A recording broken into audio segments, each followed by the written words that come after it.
Exodus chapter 23, verse 1 begins, "You shall not spread a false report. You shall not join hands with a wicked man to be a malicious witness. You shall not fall in with the many to do evil, nor shall you bear witness in a lawsuit, siding with the many so as to pervert justice, nor shall you be partial to a poor man in his lawsuit." Now, here, as we open up our study of Exodus chapter 23, I'll remind you that we're really concluding a three-part series here on Exodus 21, 22, and 23. In Exodus chapter 20, God gave the Ten Commandments to the people of Israel. He gave them the law code. But in the Ten Commandments, these were the overarching guides, laws for the people of Israel. But there wasn't a lot of, if you break these laws, here's the consequences. There wasn't a lot of information to help establish a judicial system in the rudimentary Israelite people.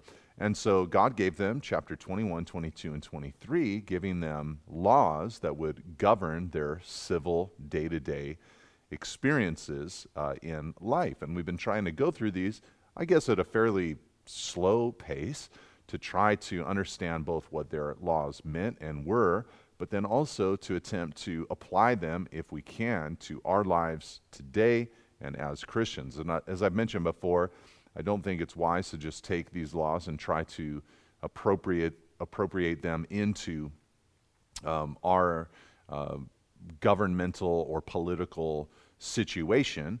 There are just so many cultural things that are very different in our modern nations than in the nation of Israel, not to mention the fact that they were, as a nation, God's chosen people, and no other nation has ever been that in God's sight. Now the gospel is for all nations, not a particular nation. But there are elements of these laws that I think if we work hard, we can glean and be blessed by what God would say to us today. So today we're going to look at some of the final laws in this section regarding legal justice. Now, as we look at these laws about legal justice, I should say that it's hard to know exactly or precisely how they would execute some of these things. You know, we're going to read about witnesses and trials and testimony and all of that. But what we don't have is a hard and fast description on what their judicial system looked like. You know, were there courts, were there judges, you know, and all of that. Maybe all they needed was the advice that Jethro had already given to organize the nation, with Moses at the top, giving and teaching the word of God that God revealed to him on Mount Sinai, and then for there to be judges that were capable to lead tens, hundreds, thousands, and to kind of preside over people in that way. Or maybe in the years later they became more organized with it. That's really not the focus of the text. The concept, though, is that, hey, I've redeemed you, God would say to them. You are to center yourselves around me, worship me, and here is the way that you should live. And I think when you frame it that way, this has much less of a legalistic kind of bent or tone to it, to borrow from our modern Christian terminology. We might think of anything, any requirement, any law as legalistic. But if you really think about what has happened here in the book of Exodus, God redeemed them so they could worship him, and now he's showing them how to live. There's really not much that's legalistic about that. So now, to look at this first section, I'll remind you of the 9th commandment on the second tablet.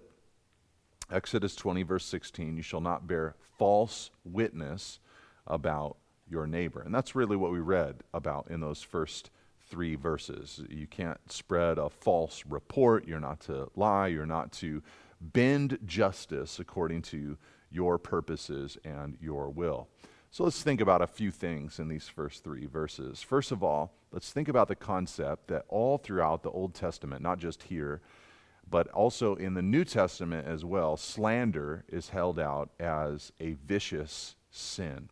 Here, verse 1, "You shall not spread a false report." The idea is that, yeah, in court, you shouldn't give false testimony, but you should carry that principle into everyday life. Colossians 3, verse 8 says that we must put away all these things: anger, wrath, malice, slander, and obscene talk. You know, it's easy to think about anger and wrath, malice being pushed to the side, but slander also needs to be put off as well.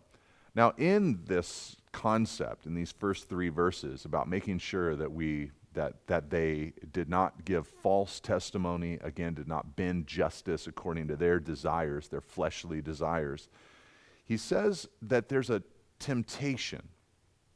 And the temptation he mentions in 2 ways in verse 2, that you shall not fall in with the many to do evil, and that you should not side with the many.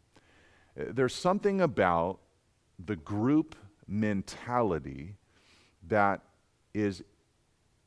influences someone when they're getting ready to testify, or when they're getting ready to be part of court proceedings, so to speak.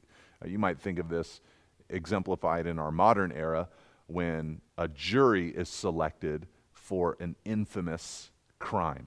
You know, if it's been written about, if it's been blogged about, if it's been talked about, you know, ad nauseum in the popular culture, a lot of times they try to find jury members who haven't had their opinions tainted by consuming the information that the crowd has produced.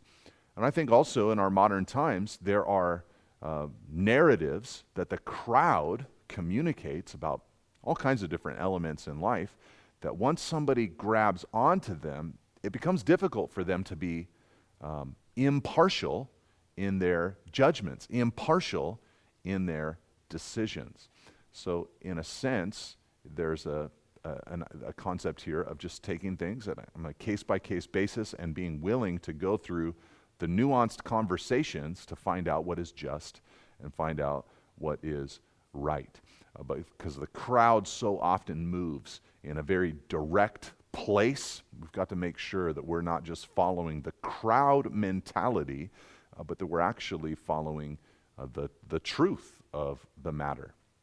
And I'm sure that it's not hard for you to imagine. You could just hop on any social media platform these days, find the most trending hashtag or movement, and you can just see a people who have never thought about an issue before, but they are right there moving with the crowd in whatever the crowd mentality is saying, without asking many questions, and many times those questions aren't even given space to breathe in the crowd mentality. It's just think like the crowd or else don't speak at all. So it's like a flood of dissipation, in a sense, to borrow Peter's words in 1 Peter chapter 4.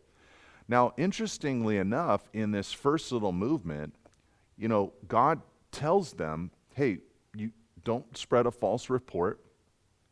Don't join with the wicked to be a malicious witness, you know, to kind of contrive a malicious or wicked scheme. Don't fall in with the many, you know, with the crowd to do evil, to get an evil verdict or to pervert justice. But verse 3 is very interesting. It's so troublesome to some people that some translators have even tried to change the wording of verse 3, but it's just not something that you can do with any real faithfulness. Verse 3 says, "Nor shall you be partial to a poor man in his lawsuit." This is surprising because the concept here is that, you know, of course, all throughout the Old Testament, I mean, God's the one who initiates the idea of taking care of those who are in poverty, and we'll even read of laws today that deal with the caring of those who are poor in Israelite society at that time. But nonetheless, God still warns you can't be partial to a poor man in his lawsuit. God backed this up again in Leviticus chapter 19. There he said in verse 15, "You shall do no injustice in court. You shall not be partial to the poor or defer to the great, but in righteousness you shall judge your neighbor." So there's a tendency, I think we'd all confess it, to defer to the great, but he also says, you can't be partial to the poor. That tendency can also exist to not ask, the difficult questions and make sure that if the poor have committed a sin or a crime, it's not right to cover it up just because of their status in life. So you've got to watch out for the partiality on both sides of things, while all the while being a person who cares for and takes care of the poor. Okay, but let's go on into verse 4 and 5 and read further into this Old Testament law. He says, if you meet your enemy's ox or his donkey going astray, you shall bring it back to him.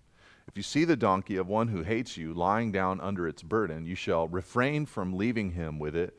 You shall rescue it with him. Okay, now in this little section of the law, what you have are some case studies, some examples. It's not just like, hey, if you find your enemy's donkey wandering, you got to help that donkey. But if you find, your donkey's cow wandering, like, you don't need to worry about that. No, this is a principle that would carry forward into his other possessions. And you can almost imagine the humor of the scene. There you are, a legal adversary with somebody. That's likely the idea of what enemy means in this passage or in this context, this legal adversary that you have. And there you are, minding your own business. You're in your field. You're maybe thinking about this conflict that you have with someone else. And you're wondering about the future decision that's going to be made in this court case. And lo and behold, their donkey or their ox begins wandering lost through your field. Now you can imagine the temptation. The temptation would be to ignore this animal, allow your enemy, so to speak, to suffer, or to do something worse. But here, God says, no, if that were to happen, then what you're to do is you're to take that lost ox or donkey and you're to bring them back to your enemy. This animal now is your responsibility. You must care for it. Now, there's a couple things that are interesting about this law from God. First of all, there's no way that this could really be enforced in any kind of way. How would you, demonstrate or prove that someone had broken this law? It's kind of an honor system kind of moment, just saying to the people of Israel, hey, on your own, by yourself, you must be a person of integrity. But secondarily, you could also see the possibility that court-based disputes get solved because of this kind of generosity, care, love, and concern for your neighbor. You almost imagine these two crusty, hardened farmers who are at odds with each other. One brings his wayward ox to the other who's lost his ox, and they look at each other and they realize, man, what we're fighting about is so silly, and they reconcile right there on the spot.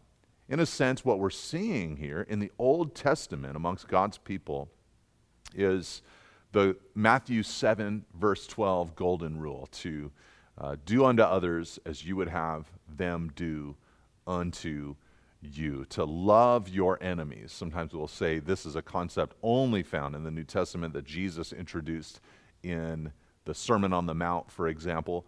But here I think we can see it even foreshadowed there, or in part in the Old Testament law, to love, to care for your enemy. He says in verse 6, you shall not pervert the justice due to your poor in his lawsuit. Keep far from a false charge, and do not kill the innocent and righteous, for I will not acquit the wicked. And you shall take no bribe, for a bribe blinds the clear-sighted and subverts the cause of those who are in the right.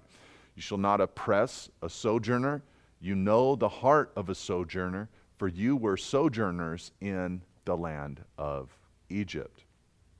Now here again, he talks about, making sure that you're not showing partiality in your judgments. He says in verse 6, you shall not pervert the justice due to your poor in his lawsuit. And of course, that is a temptation to deny the poor justice because of their social status, or to take advantage of who they are and maybe their lack of resources in combating their charge. Then he also says there in verse 7 that you've got to make sure that you don't kill the innocent and the righteous with a false charge. And then he warns about the accepting of a bribe, making this bold statement that a bribe blinds the clear-sighted and subverts the cause of those who are in the right. And I think it's not hard for us to look out even at our modern society and see moments where the presence of the influence of money has clouded somebody's judgment. I mean, you can even look at modern corporations who say they are taking a stand on various social issues, but they stand to benefit greatly financially for those stands, who then will hop into an international relationship that also benefits them financially, but with governments or corporations that are doing great harm to their people simultaneously. So it appears that money can just cloud a person's vision of making a just decision. It just clouds a person's insight and wisdom. And this must have been a big issue in that Near Eastern ancient culture, because over and over again, God will correct this kind of behavior. Over and over again, he'll warn about a bribe. And I think it's obvious that wealth can even influence the judicial process today. You know, somebody with great means can hire the best of the best lawyers, assemble a legal team to defend them, and someone without means is at the mercy of the court or at the mercy of a public defender. But this is good for us to reflect on, that money can easily corrupt the best of God's people. And I think a good practice is just to be generous from the very beginning. Set that tone early on in your life, and I think you'll be guarded and protected from the influence that money can have upon your soul. Money is a good thing that human beings, by the innovation that God put in them, created so that we could buy, sell, trade, and all of that. I, for one, am very thankful I don't have to grow my own corn, but that I can pay money to buy the food that I need. I'm very thankful for that system that we've been able to make. That's good, but it can influence evil on us if we have a love for it that is inappropriate.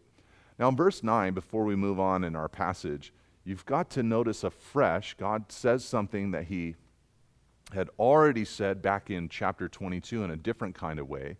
He told the people of Israel, you can't oppress a sojourner because that's what you were in Egypt. Again, God wants the people of Israel to remember who they were and where they came from, and to make sure that in their exercise of justice, they remember the unjust situation that they were in Egypt. This should help them, because they were treated unfairly, to want to treat visitors or pilgrims or aliens in their country as fairly as possible. You know, this might lift a beautiful principle to some of you that are listening to this today, that whatever injustice you've experienced in your life previously, perhaps allowing the Lord to redeem that so that it can be used for great good in the future. That's kind of the concept that God is holding out for these Israelites. Look, you were treated very unfairly by the Egyptians. You know what it's like to endure that kind of abuse. And so don't repeat that abuse on others. Instead, be good to the sojourner.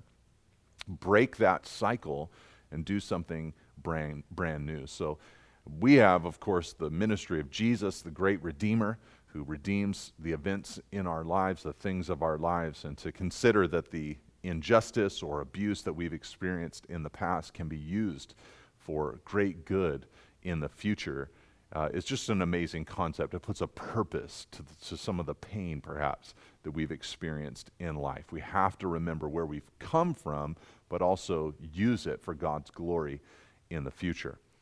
All right, those are some of the laws concerning treating each other justly. But let's move on to see what God says about the Sabbath and some various festivals of worship in verse 10 and following. He says, "For 6 years you shall sow your land and gather in its yield. But the 7th year you shall let it rest and lie fallow, that the poor of your people may eat, and what they leave the beasts of the field may eat. You shall do likewise with your vineyard and with your olive orchard. 6 days you shall do your work, but on the 7th day you shall rest, that your ox and your donkey may have rest, and the son of your servant woman and the alien may be refreshed.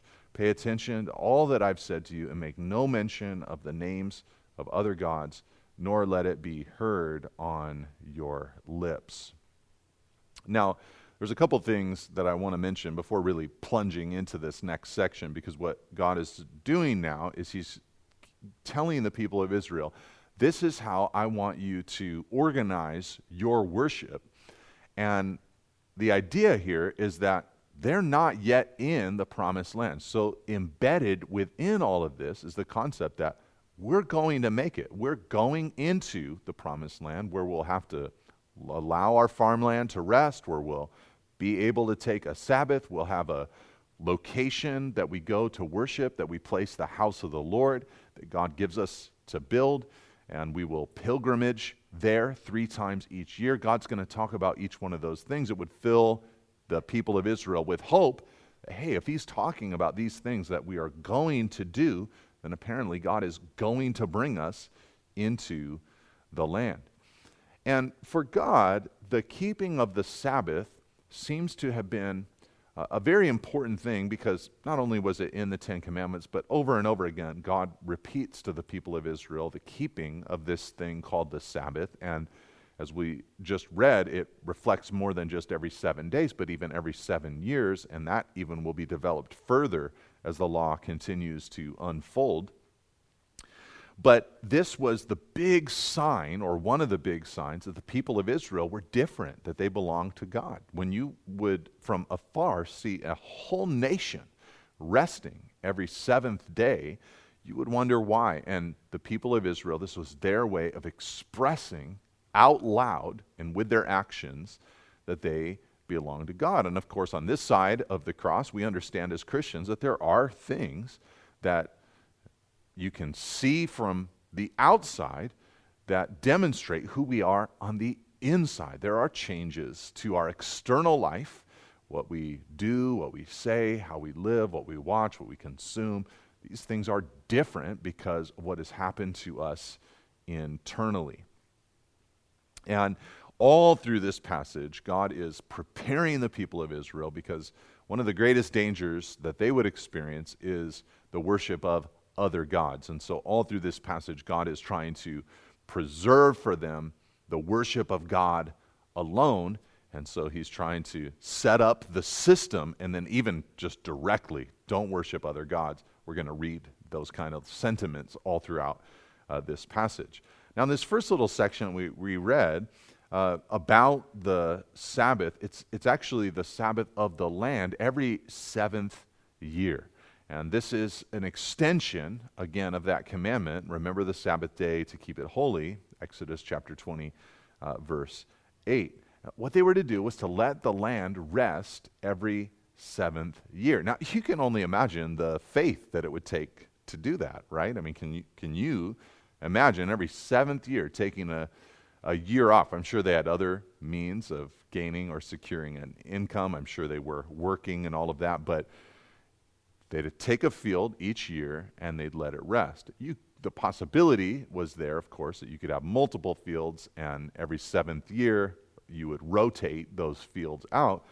But again, the idea would take faith to allow the land to rest. It was actually what was best for the land, because they weren't yet an advanced agrarian society with so many of the tricks and concepts that we've unearthed in our modern times to get the most out of produce or the most out of soil.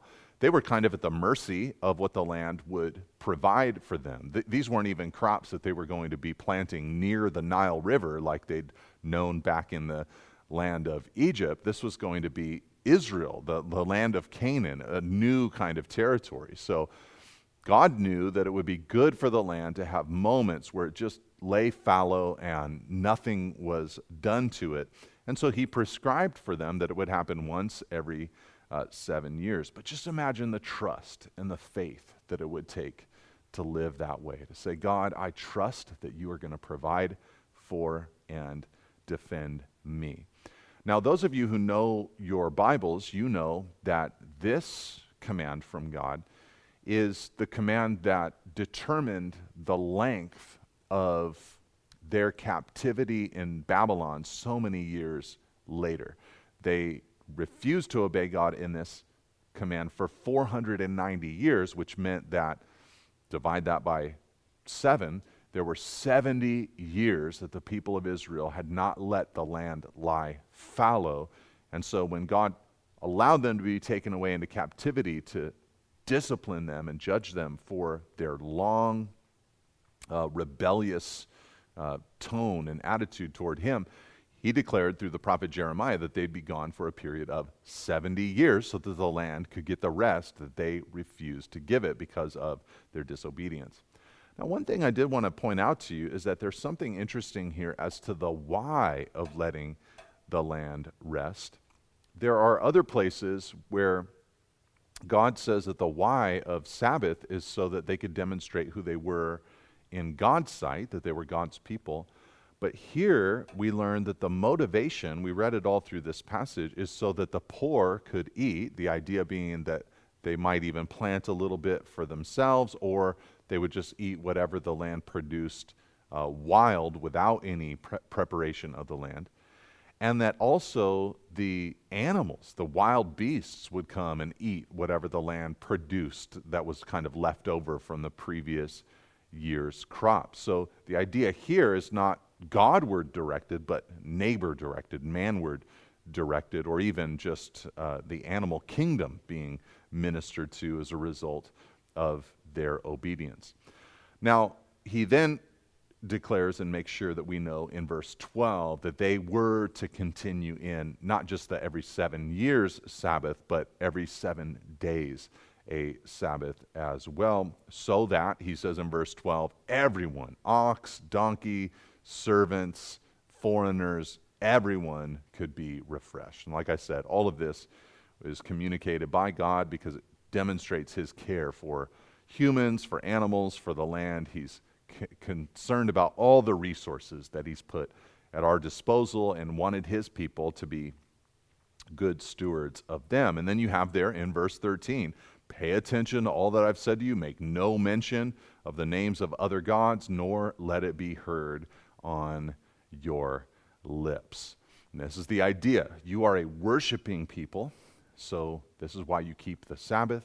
This is the root, the foundation of who you are. Now, I wanted to just point out that this foundational element, that they were Sabbath keepers who had no other gods before God, that they worshiped God alone, this actually would enable them to be well qualified and suited to create a just community or a just environment. This is important for us to understand, I think, in our modern time, because when somebody rejects the Creator God, inevitably an idol sits in the place that God should be. And once someone becomes an idolater, it's very difficult for them to, or impossible in a sense, for them to really give true justice to other human beings, because part of the way that we're able to administer justice is by believing there's a creator and that other human beings are fellow image bearers in God's sight. But once you detach yourself from a creator, tribalism eventually floods in. You create some kind of idol, perhaps an idol of identity, an idol of greed or money or power. These idols then become the pursuit, and they always taint a human being's pursuit of justice. So The idea is that for us, the Bible over and over again tells us to be a people who are concerned about justice. But the second that quest is undertaken detached from a framework that's not compatible with the Bible, detached from who God is, that He's made us, that He's created us, then we're in deep trouble. So we've got to retain the vision of who God is. That helped the people of Israel initially to be good at dispensing justice to the people around them, because they realized, I've been made by a creator, you've been made by a creator, you're made in God's image, and there's nothing better about me, there's nothing better about you. We are one together because God made us, and therefore, because of who you are in God's sight, I want to give you justice, and I want to treat you fairly. All right, so it's interesting here. God gives the Sabbath to them, or reminds them of the Sabbath, so that they would be protected from the false gods who could come in and just kind of pollute this whole thing. I mean, the second they started worshiping false gods, lives were in danger, so to speak. And so they had to watch out for the God of prosperity or self or pleasure, and just pursue the God who made them. Now, to continue this theme of worship, he says in verse 14, 3 times in the year you shall keep a feast to me. You shall keep the feast of unleavened bread, as I commanded you. You shall eat unleavened bread for 7 days at the appointed time in the month of Abib. For in it you came out of Egypt. None shall appear before me empty-handed. You shall keep the feast of harvest, of the first fruits of your labor, of what you sow in the field. You shall keep the feast of ingathering at the end of each year, when you gather in from the field the fruit of your labor. 3 times in the year shall all your males appear before the Lord God. Now here, God describes the feasts that they would partake of. And again, they're just a wandering people at this point. They aren't yet in the land of Israel. They haven't yet really become a nation, so they've got no place to go 3 times each year. But once they went into the promised land, this is what they were supposed to do. And I don't know, for me, I think about these feasts, the men, and many commentators believe they presumably would bring their families with them, going to the house of God to worship the Lord 3 times each year. I just love that concept, and I hope and pray in the millennial reign of Christ that we'll get to partake of these particular festivals. But they had 3 of them. The first that he mentions is the Feast of Unleavened Bread, where they would remember the Exodus itself, because they had to eat bread that was not leavened on that night. The Feast of Harvest, which happened 50 days after, or 7 weeks after the Feast of Unleavened Bread. We know of it as Pentecost in the New Testament, and there they celebrated the harvest that God brought for them. And then the Feast of Ingathering, held in the early fall, sometime in the September or October time frame, where they commemorated the fact that they wandered in the wilderness for such a long amount of time, but that God provided for them and was faithful to them during that season. And all 3 of these feasts, in one degree or another, reminded the people that God provided for them, that God took care of them, and that God provided for them. And this is a great thing for God's people to remember today, that God provides for us. And so 3 times each year, the men would pursue the Lord in this way. And I do believe it's important for God's men to be godly, to pursue Him. I think it changes everything when the men of God behave as God has called them to be. Then he says in verse 18, he said, you shall not offer the blood of my sacrifice with anything leavened, or let the fat of my feast remain until the morning. The best of the first fruits of your ground you shall bring into the house of the Lord your God. You shall not boil a young goat in its mother's milk. Now here you have a cluster of what appear to be some pretty odd restrictions in their worship. The idea that they weren't to eat anything leavened makes sense when you consider that it connects to the Passover and the unleavened bread of that evening. Giving to God the best of the first fruits of the ground would be a real test for the people of Israel. Would they give? Would they give God the best? And of course, He would know. He would see if they gave to Him the best. He tells them these things are to happen when you come into the house of the Lord, which of course had not even yet been designed, let alone built for the people of Israel, but it's kind of a by faith concept. And then there's this very odd restriction that they're not to boil a young goat in its mother's milk. And scholars just go on and on about the potential of what this might mean. And the bottom line, one of the best scholars I read said is, we really just don't know what exactly is being said here. It does seem to connect to some kind of pagan worship ritual from about that time. And the people of Israel were not to go there. They weren't to find their styles of worship from the pagan world or the false religions around them. Now, to conclude this section, chapter 21, 22, and 23, kind of the law-giving section, God then closes by promising them his presence on their way to the promised land. He says in verse 20, "Behold, I send an angel before you to guard you on the way and to bring you to the place that I have prepared. Pay careful attention to him and obey his voice. Do not rebel against him, for he will not pardon your transgression, for my name is in him. But if you carefully obey his voice and do all that I say, then I will be an enemy to your enemies and an adversary to your adversaries." All right, so here God mentions to the people of Israel this angel who is going to go before them and be with them on their journey. Now, this angel was actually there in Exodus chapter 3 when Moses was called at the burning bush.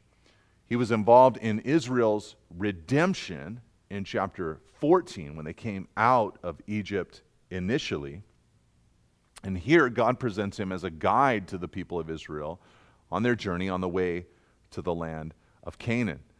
And this angel is likely some kind of guardian watching over the people, fighting for them.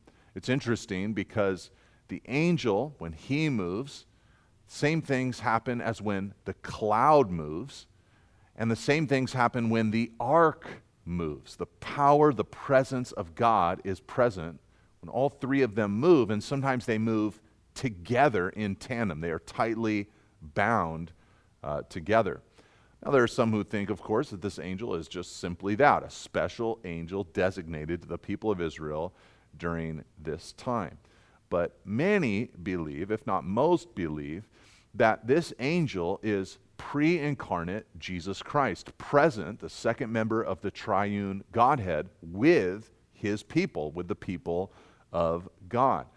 And part of the reason for thinking that way is because this figure does things that are so tightly bound and wound up in who God is himself. As I already said, when the ark or the cloud moved, definite emblems of God, the same kind of things happened as when the angel moved. And many times they would actually move together.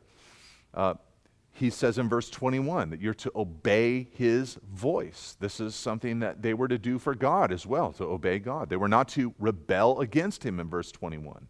He said, if you do rebel, he will not pardon your transgression. This angel responsible for forgiving God's people. This is a stern warning. This is a kind of thing that sounds like something God would do. God is the one who pardons. God is the one who forgives. God is the one who extends mercy. And I should say, as an aside, that these kind of warnings, though severe to the people of Israel, hardly ever come to pass. God never fully carries out the threat or cuts them off. He eventually gives them mercy and does forgive them. Then in verse 21, he also says, my name is in him. So the name of God is tightly bound to this figure.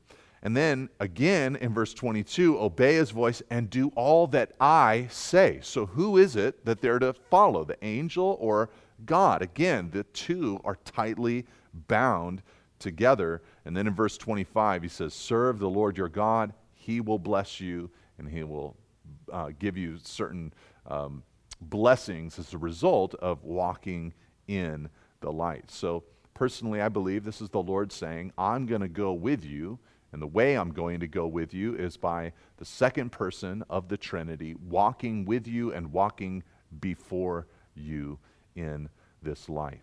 You know, Jesus said to us, the church, that we're to go into all the world and make disciples, and lo, I'm with you always, even to the end of the age. You see, the people of Israel, they were supposed to go to a nation,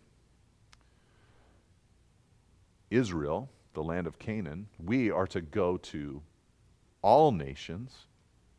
As they went to make a nation, the Lord was with them. As we go to all nations to make disciples, the Lord is with us. So Jesus, walking with us, empowering us, protecting us, defending us. I want you to let that concept be firm within your heart. And what I'm trying to allude to is not just a sappy sentimentalism that says, oh, if you're a Christian, you know, he's with you. I mean, that is certainly true. But what I'm trying to say is they were, as they went to the right place, experiencing the presence of this angel of the Lord. And I think as we are going in the right place with an aim in life at making disciples, we will also experience the power and the strength, the presence of the Lord. So is he with us at all times, no matter what we're doing as Christians? Yes, in a sense, that is true, the Spirit residing within us.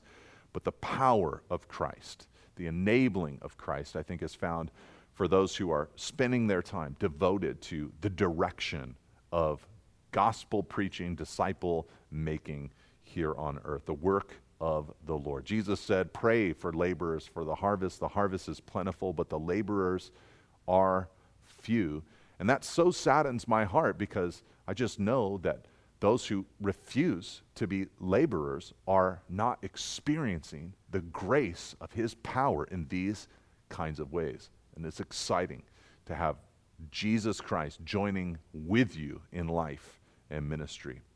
He says in verse 23, when my angel goes before you and brings you to the Amorites and the Hittites and the Perizzites and the Canaanites, the Hivites and the Jebusites, and I blot them out, you shall not bow down to their gods nor serve them, nor do as they do, but you shall utterly overthrow them and break their pillars in pieces. Now, when God says that he's going to blot them out, there definitely is much violence when they go into the promised land, and we'll talk about that, and I have talked about that already in the past, but we'll talk about it when we get to those sections in the future. But there is also the possibility that this did not mean a complete elimination either. As you read forward in the Old Testament, even after they came into the land of promise, there were Jebusites, there were Hittites who quite obviously were not blotted out, but still in existence. What it was the worship and the practices of the gods of these nations that were strictly forbidden by God. So he's just giving them this perpetual warning to not bow down to these gods. You shall have no other gods before me is the prime commandment. And in the book of Judges, you see what happens to the people of Israel when they forget this command from God and they do partake of the gods in the nations around them. They eventually become slaves of the nations around them. They lose their effectiveness, witness, and power, and they become subservient until they finally get desperate and cry out to God, and he mercifully sends them over and over again, deliverer after deliverer. But what God says here is, you've got to destroy all of that stuff. You've got to break their pillars, which might have been worship symbols, maybe even stones that were meant to signify male fertility. You got to destroy those. Your fertility, your health, your longevity, your prosperity, your fruitfulness does not come from that kind of worship. He says in verse 25, you shall serve the Lord your God, and he will bless you, your bread and your water, and I will take the sickness away from you. None shall miscarry or be barren in your land. I will fulfill the number of your days. Now, this is a very Old Testament kind of promise for the people of Israel. Walk with God, and you're going to experience great health. I mean, obviously, they still got sick and died, each one of them, but God would miraculously work amongst them as they were obedient to him. Now, in our era, we, of course, don't have that same promise. We will suffer many afflictions, the same kind of afflictions that everyone else deals with, along with the afflictions that are unique to being believers in Jesus Christ. But as we walk with the Lord, we are sure to experience the blessing of God. And ultimately, a day will come where the kinds of blessings that he typifies here for Israel on earth, we will experience eternally with him. He says, verse 27, I will send my terror before you and will throw into confusion all the people against whom you shall come, and I will make all your enemies turn their backs to you. And I will send hornets before you, which shall drive out the Hivites, the Canaanites, and the Hittites from before you. Now, likely when he says that he would send the hornets before them, we have no record in the historical storytelling books of Israel that talk about literal hornets, but 3 times throughout the Old Testament, he talks about going before them with hornets. In fact, in Joshua 24, verse 12, God said, and I sent the hornet before you, which drove them out before you.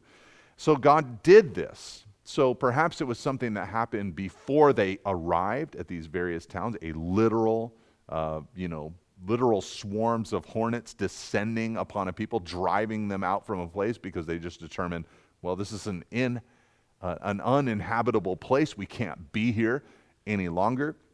But many scholars think that the hornet is just another way of talking about the terror that God said he would send before them. There would be some kind of desperation that comes into the hearts of the people, and many of them would flee from the people of Israel. Various promises from God said that one would chase 1,000 and 2 would chase 10,000. So the idea being that God would place this fear amongst the people that they were going to. But again, this is the power of God working with them as they obeyed him. He says in verse 29, I will not drive them out from before you in 1 year, lest the land become desolate and the wild beasts multiply against you. Little by little I will drive them out from before you, until you have increased and possessed the land. And I will set your border from the Red Sea to the Sea of the Philistines, and from the wilderness to the Euphrates, for I will give the inhabitants of the land into your hand, and you shall drive them out before you.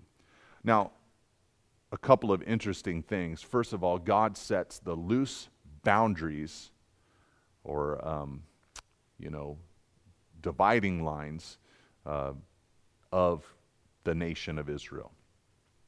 He talks about going to the Red Sea, to the Sea of the Philistines, from the wilderness to the Euphrates.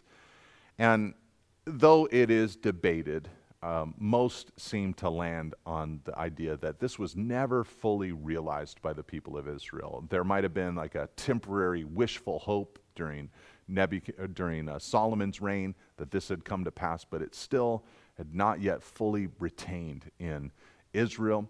And I think the hope is that this will be a future experience in perhaps the millennial reign of Christ, that these boundaries will be fully realized and that they will fulfill the potential that God had for them. But here's the thing I want you to fixate on devotionally in your heart today. He says, I'm not going to give it to you in 1 year. It's going to be little by little over time. It's going to take a while. You see, the land, if they had just gone in and God sent the hornet and everybody vacated the land in a few years' time would have just been overrun by nature. So God allowed the population to remain, and then little by little, as Israel grew and expanded, they would drive out the other inhabitants who would move elsewhere because this was the land that God had promised for his people. Now, think what you will about that concept. We've addressed it before and we'll address it again. What I want you to think about today is the gradual nature of the victory that God gave. Little by little, he said to them in verse 30, little by little, I will drive them out before you. This is part of the fun, I think, of the Christian life. To walk with Jesus, to not experience all the victory on day one, but to have to desperately press into him, cling to him, so that little by little he can win the victory in our lives. I think this is good for us. It keeps us dependent upon God. It keeps us praying. It keeps us seeking Him because we know we need more of Him so that we can have more victory, growth, sanctification, transformation in our lives. And then our final verses today, he says in verse 32, "You shall make no covenant with them and their gods. They shall not dwell in your land, lest they make you sin against me. For if you serve their gods, it will surely be a snare to you." One last exhortation, not to give in to the false gods of their day. And I would give one last exhortation in our study today. Don't give in to the false gods of prosperity, or a major false god of our time, the worship of the self. Don't give in to the false god of power. Don't give in to the false god of personal pride. Don't give in to these false gods, for they surely will disappoint.